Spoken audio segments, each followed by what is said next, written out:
বরের সাথে ঝগড়া করে আমার লাভই হয়েছে মনে হচ্ছে। কেন বললাম তোমাদেরকে কথাটা? প্রথম থেকে বলি চলো।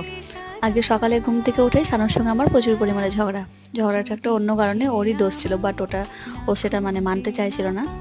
তো যাই হোক, এতটাই আমার রাগ হয়েছিল, ও না খেয়ে বেরিয়ে গিয়েছিল অফিসে যাওয়ার জন্য। তো আমি ওকে একবারে জোর করে নিই, কারণ আমার তখন রাগ আছে, আমি বলবো কেন? আর দোষটা যেহেতু ওর, তাহলে আমাকে আর পাইকে? আমার দোষ হলে আমি হাজারবার পায়ে পড়তাম। এই রাগ অভিমানের জন্য আমি ওর সাথে ভালোভাবে কথাই বলিনি সারাদিন। ও সারাদিন অফিস করেছে, ও আমাকে ফোন করেছে, কিন্তু আমি ফোন তুলেওছি, বাট ভালো করে সেরকম ভাবে কথা বলিনি।